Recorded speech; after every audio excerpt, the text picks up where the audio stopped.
Ils ont tourné plus de 100 films ensemble. Toute une génération les nomme comme le plus grand duo comique de l'histoire. Rien ne semblait devoir les réunir.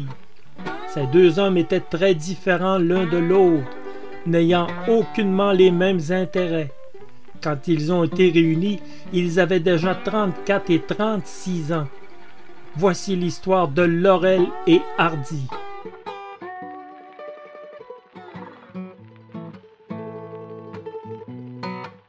Arthur Stanley Jefferson, alias Stan Laurel, est né le 16 juin 1890 à Ulverston, Angleterre. Il est comédien de music-hall pendant son adolescence et se produit dans des cirques, des comédies musicales et des pièces de théâtre. En 1910, il était la doublure de Charlie Chaplin dans la troupe de comédie itinérante de Fred Karno. Son premier court-métrage était Not in May en 1917. En tant qu'acteur de film muet, il connaît une carrière modeste et sans véritable succès. Il passe de plus en plus de temps derrière la caméra et écrit des gags. Il signe avec Hal Roach Studio en 1925, non pas comme acteur, mais derrière la caméra et pour écrire. Mais contrairement à cette entente, Stan Laurel continue de tourner. On en dénombre 71. En 1926, il est membre des All-Stars de Roach, un ensemble de comédiens de cinéma.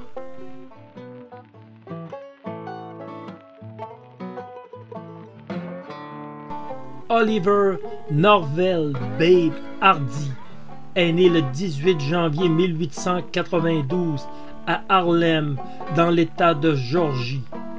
Oliver Hardy était doté d'une très belle voix, mais ne poursuivra pas dans ce domaine malgré les encouragements de sa mère. Il fera des études d'avocat, mais sans exercer ce métier.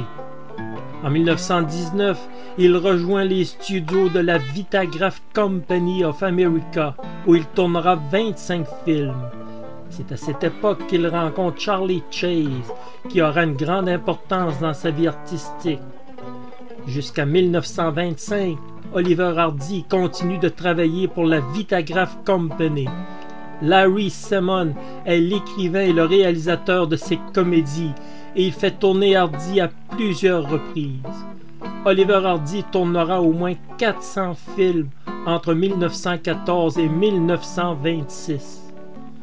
En 1926, Oliver Hardy devient membre des All-Stars de Roach. Il fait la rencontre de Stan Laurel.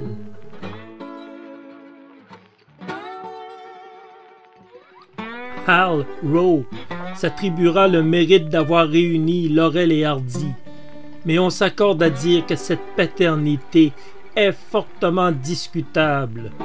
Bien sûr, Hal Roach est le grand patron des studios. Nul ne peut le contester. Mais Leo McCarey, réalisateur, semblerait celui qui a vu très tôt le potentiel que représentaient Stan Laurel et Oliver Hardy ensemble. Il dira textuellement: « Pour en revenir à Laurel et Hardy, il faut que je vous dise que c'est moi qui ai eu l'idée de les faire jouer ensemble. Laurel travaillait pour moi comme gagman et Hardy n'était qu'un figurant ordinaire. Je fis appeler Hardy et lui dis que j'avais pour lui un projet qui lui rapporterait 10 $ par jour pour 6 jours par semaine. Et il s'écria: « Oh monsieur, c'est une nouvelle merveilleuse, 60 $ par semaine, je n'arrive pas à y croire. » Stan Laurel, quant à lui, touchait 100 $ par semaine.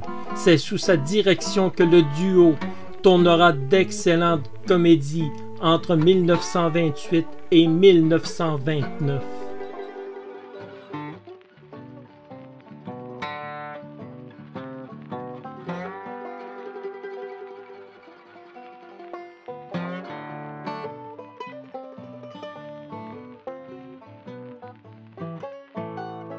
En 1921, les deux comédiens sont réunis dans le Vénard. En 1926, c'est Scandale à Hollywood. Mais ces deux films ne sont pas à proprement dit de véritables films de Laurel et Hardy. Ils n'ont aucune scène ensemble. Ils s'y retrouvent par accident, sans véritablement se connaître. Les débuts se feront avec Maison à louer, Doc Soap. Puis, le tandem s'impose peu à peu. Mais ce n'est qu'à leur 15e film, en août 1927, Mon neveu l'Écossais, qui sera le premier film où l'on retrouve véritablement l'essence de ce qui formera ce duo magique.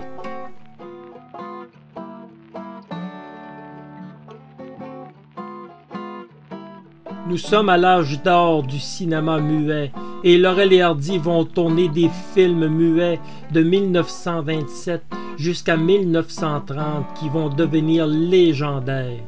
Leo McCarey sera derrière la caméra pour bon nombre de ces films qui, près de 100 ans plus tard, nous font rire encore de bon cœur. En 1927, c'est Laurel et Hardy, constructeurs de Finishing Touch. Nos amis nous démontrent qu'ils sont beaucoup plus compétents dans la destruction que dans la construction, un thème qui sera récurrent dans toute leur filmographie. En 1928, c'est On a gaffé, We Fall Down. Les garçons apprennent qu'il est dangereux de mentir à leur épouse, autre thème qui reviendra plus tard dans leur long métrage.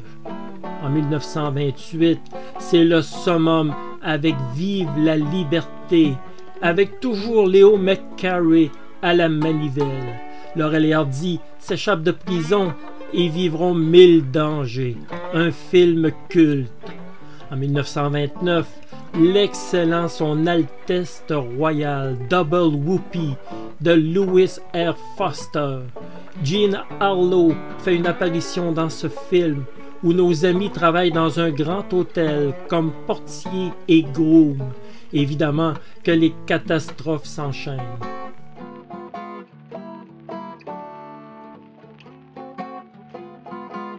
Laurel et Hardy ont tourné 33 films à l'époque du muet. Leur duo comique est le plus populaire du moment. Tout fonctionne à merveille. Mais un danger les guette. En 1930, c'est maintenant l'arrivée du cinéma parlant et bon nombre de comédiens vont voir leur carrière se terminer abruptement. Le timbre de voix, les accents du Sud vont faire en sorte que des comédiens vont être incapables de faire le passage du muet au parlant. Pour Laurel et Hardy, la question ne se posera même pas une seconde. Les deux amis vont passer au parlant avec une facilité déconcertante. Leurs films vont même se bonifier. Leur humour et les situations loufoques vont continuer de se produire à notre grand plaisir. Oliver Hardy est un excellent chanteur et ça va lui être profitable dans la décennie à venir. Laurel, de son côté, aura de plus en plus une inspiration débordante dans l'écriture de gags et de routines. Le duo Laurel et Hardy arrive au parlant au sommet de leur capacité et la décennie des années 30 va leur appartenir de bout en bout.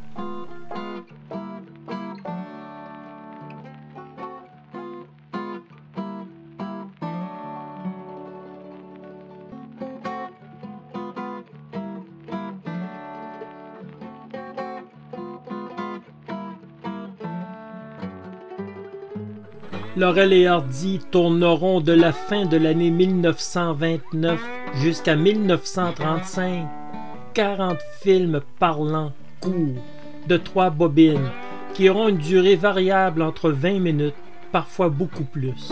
C'est dans ce format que les deux comédiens exerçaient le mieux leur art.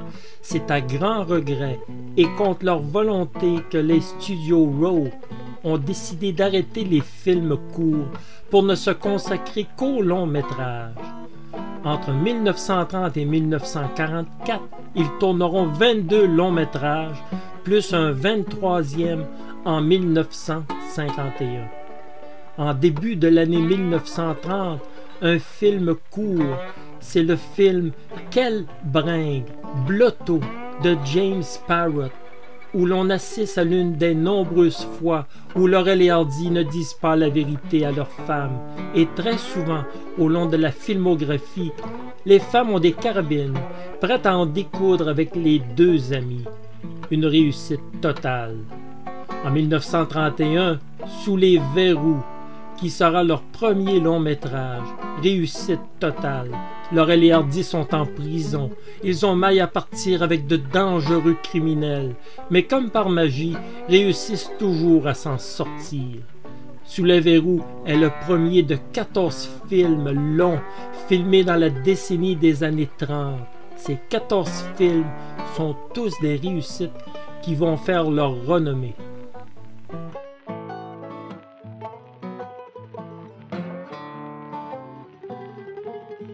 « 1932 voit l'arrivée du film Les Sans Soucis, Pack Up Your Trouble.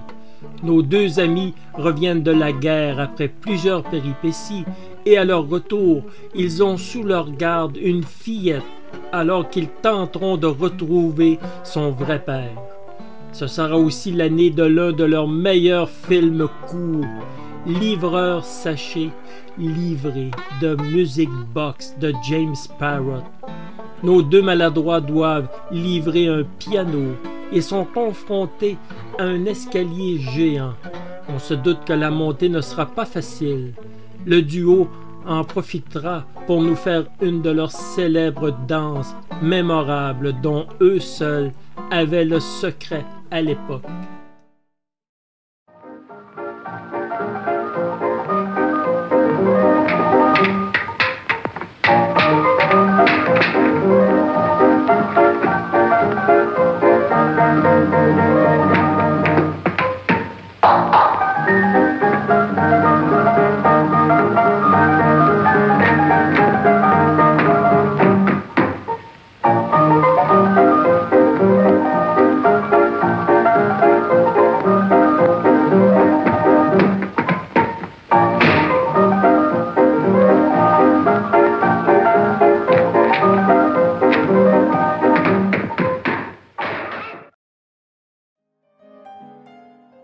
En 1933, c'est Les Compagnons de la Nouba, Sons of the Desert, de William Setter, l'un des plus grands films du duo.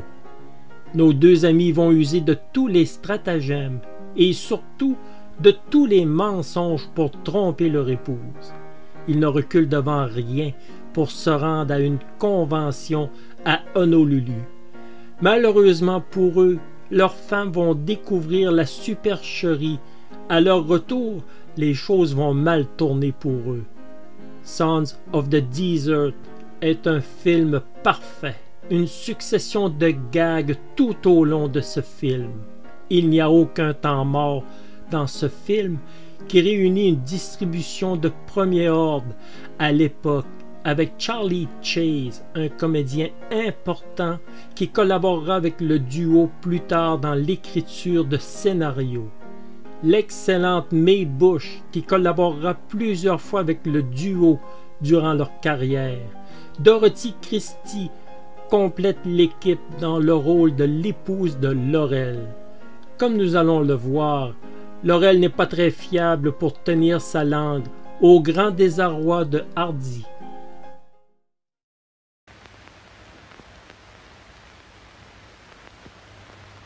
Is he? No, we went to the convention. We didn't go to Honolulu at all. He told me to tell you he was sick and we didn't have any shipwreck. We were up in the attic and up and out and ran up on. I think we set up in the attic. He told me to tell you. Come on, Stanley. Oh, no, but you got to. Oh, you got. Au cours de la décennie, les films longs et courts se succèdent à un rythme élevé. Les Ramoneurs, Dirty Work de Lloyd French, Les Joyeux Compères de Charlie Rogers en 1934 et sa suite en 1935, Laurel et Hardy électriciens. Finalement, qui dit mieux Thicker Than Water de James Horn sera leur dernier film court parlant durant l'année. Le 73e film court au total. Une page vient de se tourner, mais les garçons ont encore de superbes longs métrages à nous offrir et bien des rires.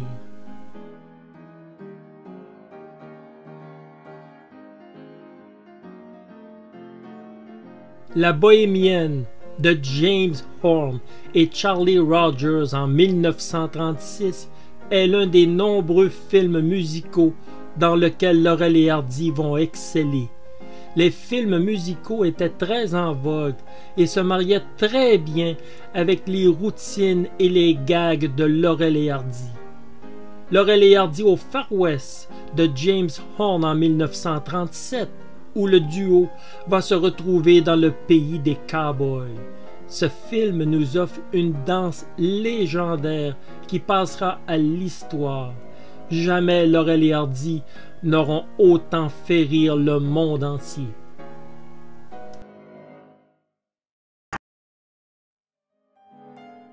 Les réussites se succèdent. Laurel et Hardy tournent 2 longs métrages par année et ils se surpassent d'un film à l'autre.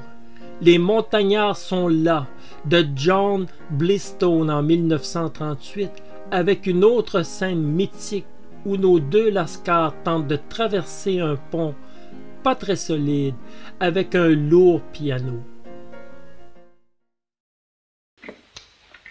Come on, let's get this piano across here. You know, take it easy.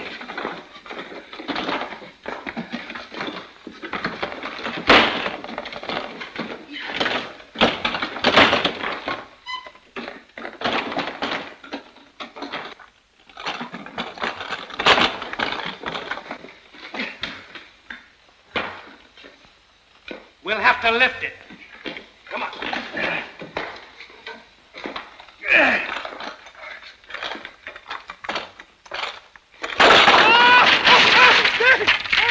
Come and get me! Hey! Hurry! Oh, here I am! Oh, come and get me now! Oh, I can't hold on much longer! Oh, hey! Come on and get me out of here! Hey, hurry! Hurry, I can't! Oh, hey! Take it easy! Take it easy now! Oh!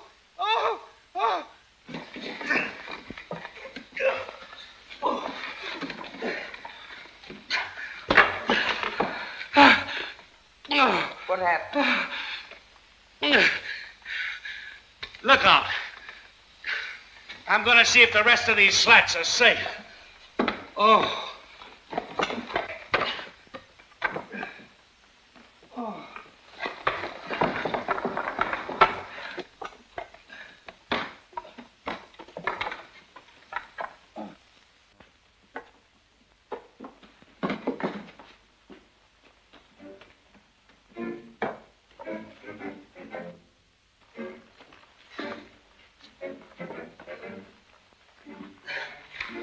Everything's okay. From now on, it's gonna be easy sailing.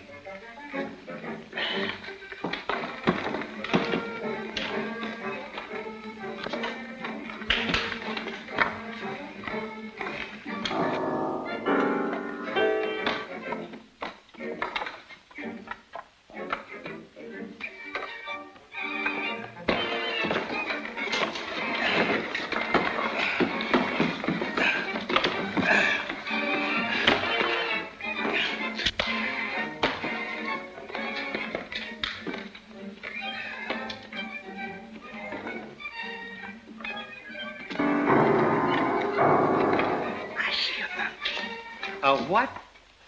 A monkey. Well, it doesn't surprise me a bit. If you don't quit drinking that brandy, you'll be seeing pink elephants. Now get on that piano.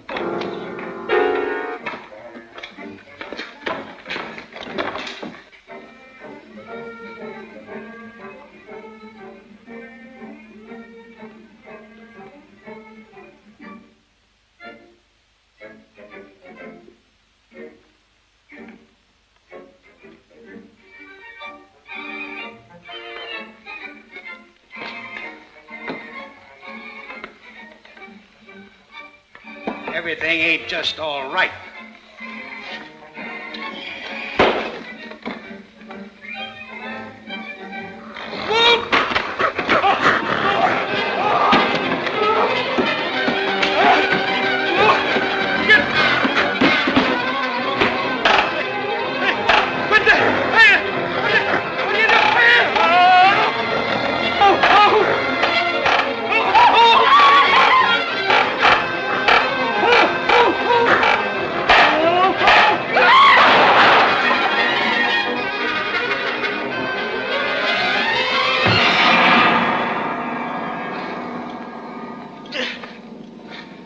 Get your foot off of my hand! Oh, oh, oh, oh.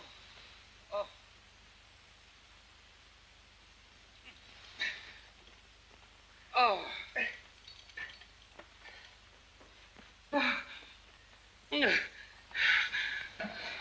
Oh. Oh. Oh. Oh. No. Oh. Oh. Got to. Ah! Oh.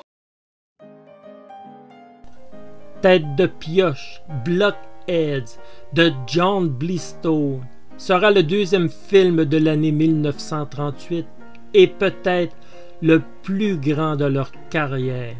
Un film parfait de bout en bout. Le rire est au rendez-vous. Laurel et Hardy recyclent certains gags qu'ils ont exploités dans le passé.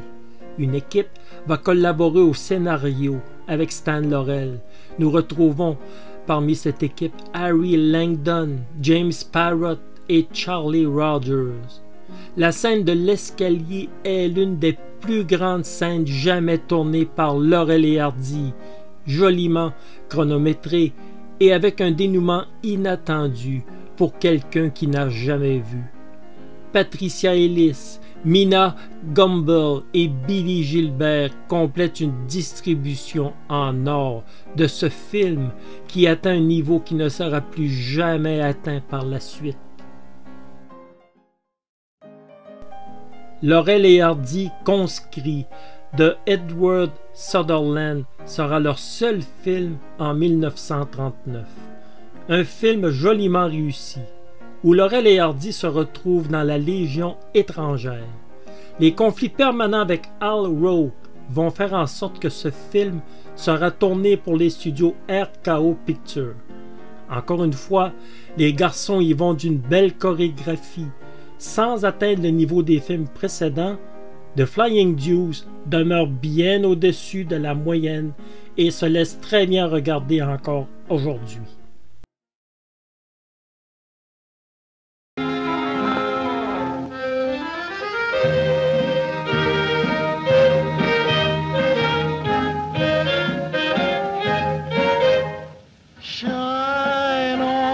Shine on, harvest moon, up in the sky. I ain't had no loving since January, April, June or July. Snow time, tain't no time to stay outdoors and spoon. Shine on, harvest moon, for me and my gal.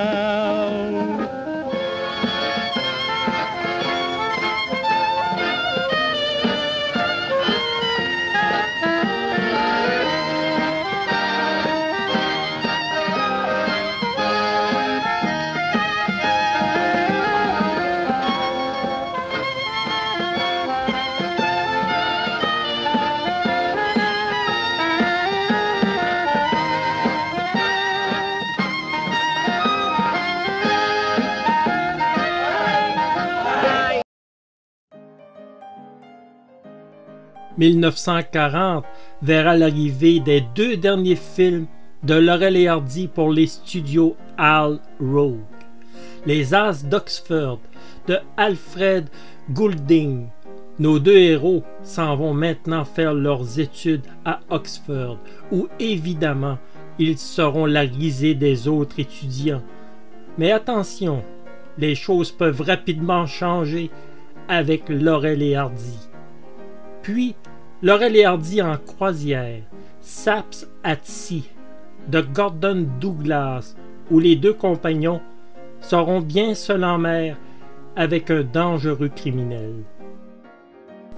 Ces deux derniers films seront excellents, du niveau de tous ceux des années 30. C'est aussi le chant du cygne pour le duo comique au studio Al Rowe. Après d'incessantes disputes entre Rourke et Laurel et le refus de Rourke de leur donner les conditions qu'ils pensaient mériter, les garçons ont tout simplement décidé de plier bagage. C'est ainsi qu'ils signeront pour 6 films pour la Fox et pour 2 autres pour la Metro-Goldwyn-Mayer.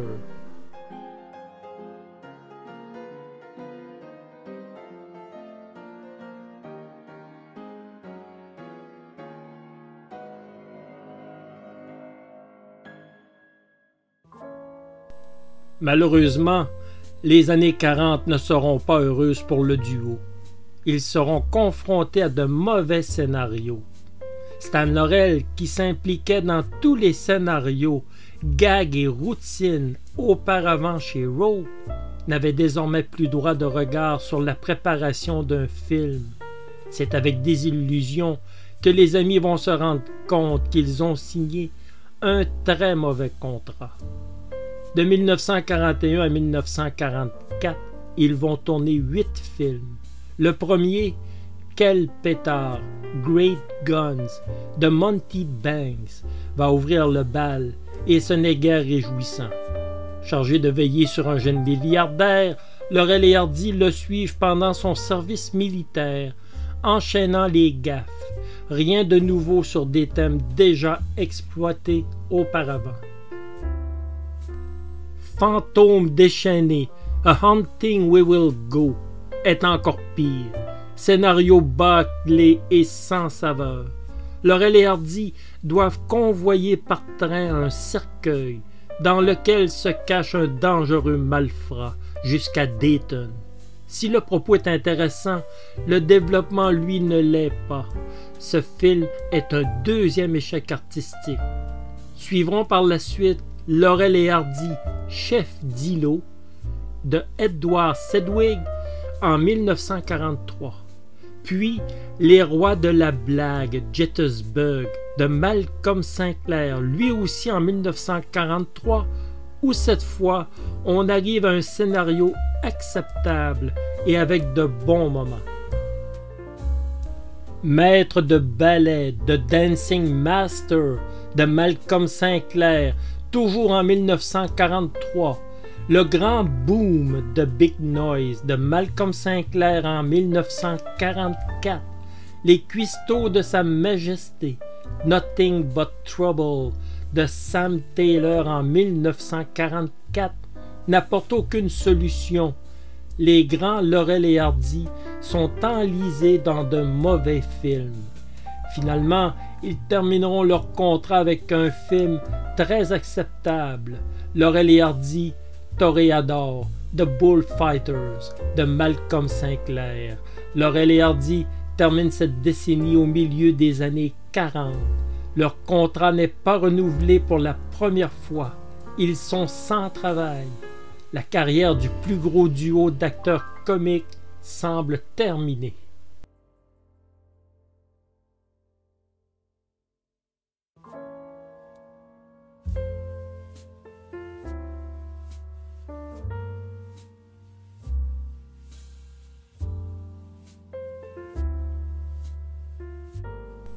En 1946, les deux garçons prennent une année de repos. En 1947, c'est leur première tournée européenne où le public adore le duo depuis toujours. Un projet de film basé sur Robin des Bois avorte. Ils doivent se contenter de cette tournée où ils exécutent des numéros puisés à même leurs nombreux films. En 1948, Laurel, malade, est incapable de travailler. Hardy en profite et répond à l'appel de l'un de ses admirateurs, John Wayne, qui l'embauche pour le film The Fighting Kentuckian pour Republic Pictures. Hardy y trouve un excellent rôle dans un autre registre que la comédie. En 1950, c'est le tournage de leur dernier long-métrage, Atoll K, un film franco-italien de Leo Joannon. Le tournage est difficile. Nos deux héros ont des problèmes de santé, surtout Laurel, qui paraissait démesurément amaigri. Le scénario était raté et le film a été éreinté par la critique, ne connaissant pas le succès au guichet. La splendeur au cinéma de ce duo légendaire était maintenant chose du passé. Nos deux comédiens étaient vieillis et n'avaient plus l'énergie qui les caractérisait. Ce sera le dernier film de Laurel et Hardy et leur 107e.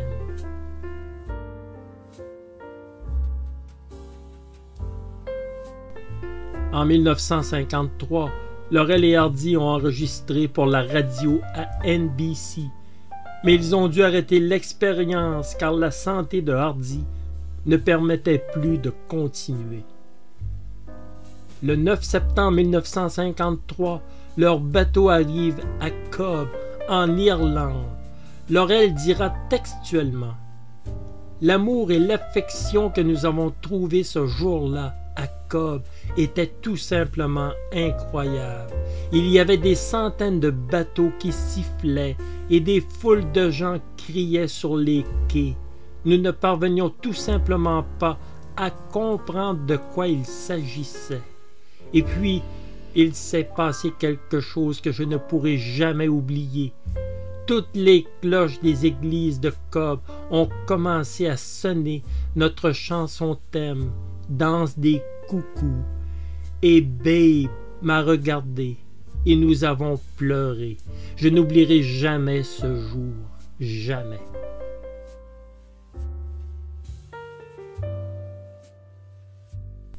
Laurel et Hardy ont tourné dans plusieurs endroits en Angleterre. Leur dernier numéro s'est produit le 17 mai 1954 à Plymouth, au Théâtre Palace. Au cours de leurs 8 mois en Angleterre, en Écosse et en Irlande, ils se sont souvent produits dans des théâtres à moitié vides à leur début, puis parviennent à remplir progressivement les salles, en dépit de la santé déclinante de Hardy. Cette tournée est racontée dans le film Stan et Ollie, un film de John S. Bird et qui est sorti en 2018. Ce film est très attendrissant et nous raconte certains secrets jusque-là inconnus.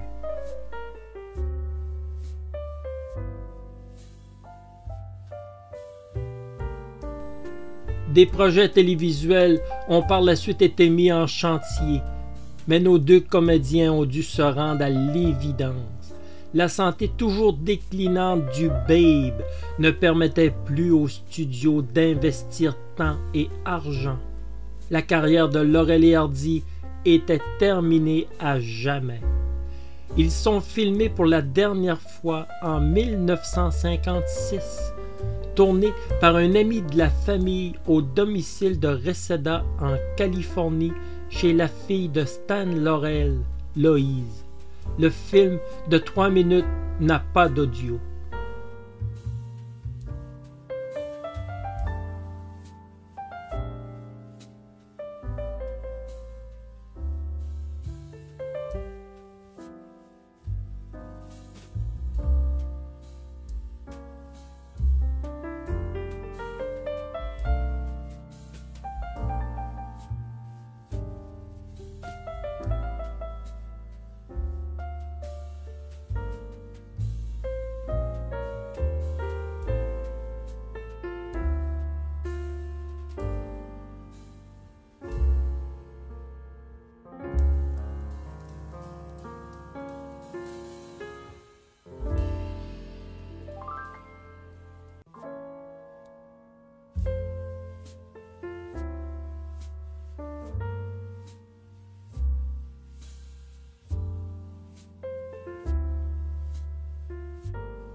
Bien que les studios Al Roker ont pu faire des millions avec les films de Laurel et Hardy, ces deux immenses artistes sont morts dans la pauvreté.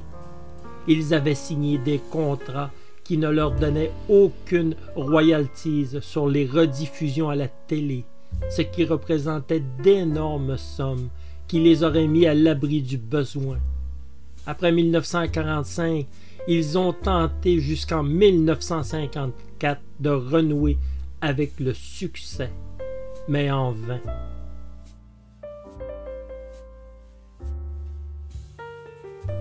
Oliver Hardy s'est marié 3 fois et n'a pas eu d'enfant.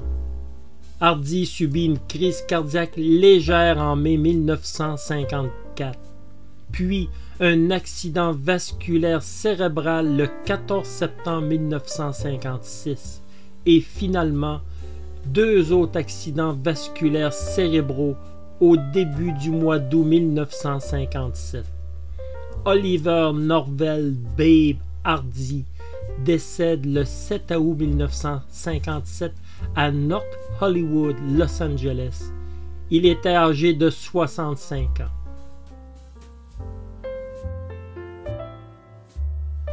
Stan Laurel reçoit en 1961, lors de la 33e cérémonie des Oscars, un Oscar d'honneur. En 1955, il souffre d'un accident vasculaire cérébral. Arthur Stanley Jefferson, alias Stan Laurel, décède des suites d'une crise cardiaque le 23 février 1965 à l'âge de 74 ans à Santa Monica, en Californie. Laurel et Hardy, le plus grand duo comique du 20e siècle. Ils ont fait rire des générations entières. Jamais un autre duo n'a pu recréer leur magie. Ces deux grands artistes étaient aimés de tous. Qu'ils reposent en paix.